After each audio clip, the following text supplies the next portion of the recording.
What's up guys, Shane Starnes here with Droid Modder X. The UPS man finally brought your iPhone 7. You've taken it out of the box, you've run through the initial setup, but what other things can you do to get the most out of your new phone? I'm going to show you guys the first 10 things you should do with your iPhone 7. Let's go ahead and get started.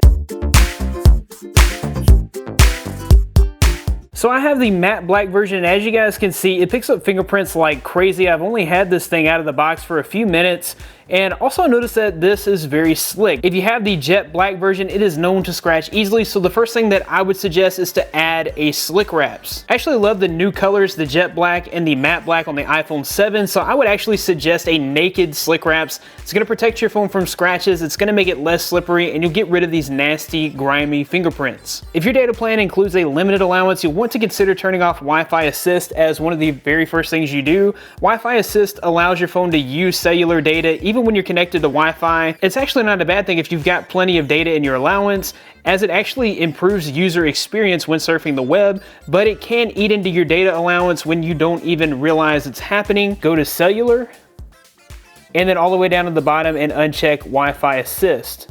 This is going to save you money in the long run, as you're not going to unknowingly use your data. So you more than likely set up your first fingerprint in the original setup, but this is the time when I would go ahead and add the other 3 allowed fingerprints. That way, if it's sitting on a desk, you can use your index finger or your left hand. You're allowed up to 4 fingerprints, so you might as well go ahead and set those up now. So I'd go into Touch ID, add a fingerprint, and then just use all your other digits.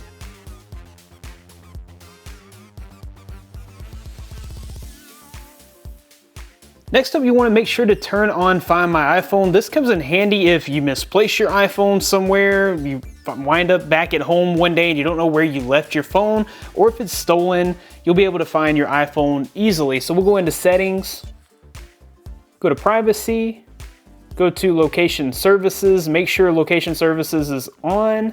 Go to System Services, and then make sure that Find My iPhone is turned on. You may want to consider changing the haptic feedback on the home button. It's a really awesome feature. It makes it feel like an actual click, even though all you have there is a capacitive button and a little beater bar on the inside that causes that vibration. It feels like you're clicking the button. You're actually not clicking the button, you're just feeling that vibration.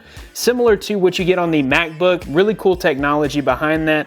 But in order to change that, you go into General, Home button, and then you can change the intensity of that haptic feedback.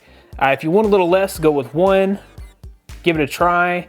Number 3 is just a little too much, and you'll actually feel vibration from the back, but if you really like to know that you clicked the button, then number 3 might be for you. Number 2 is pretty good. Number 1 actually feels like you're clicking something. I actually prefer number 1 myself. You want to go ahead and set up your Do Not Disturb. This way you can actually get some rest at night. You won't have to worry about being woken up by someone calling you or sending you a text message or getting an email notification at 2 o'clock in the morning. If you set up Do Not Disturb, you can actually set hours where you're not able to receive any incoming calls. As you see here, it says incoming calls from your favorites will not be silenced. So as long as you add, say, your parents or your friends, people that you would like to be able to contact you in case of emergency, add those to your favorites. Of course, you can allow calls from no one, and you can set up a schedule here as well. That way, if you know you always sleep between 10 p.m. and 7 a.m., you can go ahead and set the scheduled, or you can do it manually if you only need this for 1 day at a time. You may want to change your iPhone's name. This is the name that shows up when you're trying to connect to a network. You go to your Settings,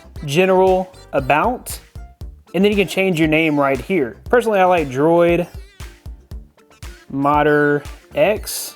You can put whatever you want there. The default keyboard on the iPhone is not my favorite, and I actually like swipe functionality on my keyboards. It's just something that I've learned to love from using Android phones all of these years. You can install a third-party keyboard on the iPhone, and I would suggest the SwiftKey keyboard. All right, so once it's downloaded, we will get started. So it gives you the whole instructions on how to get this set up. So we'll go to our Settings, General, and Keyboard. Go to our keyboards, add a new keyboard, and we'll go with SwiftKey, allow full access.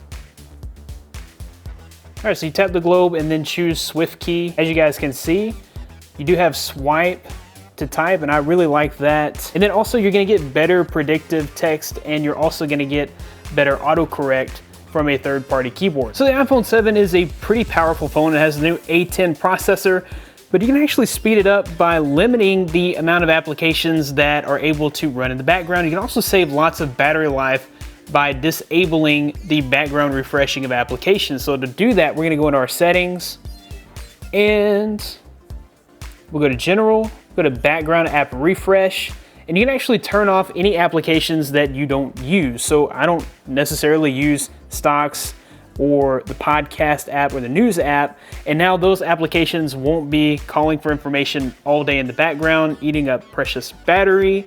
Even though these particular apps probably don't use a ton of battery, every little bit counts. So one of the last things that I always do is I change the notifications and ringtones. For some reason, the default ringtone and notification remind me of work, probably because I carry an iPhone at work and I'm always getting a call from my boss or some kind of email notification, and it just puts me in a different mindset. So I always like to, on my personal device, change the ringtone and notification. So really anything will do other than the default. All right, and the same thing with notifications.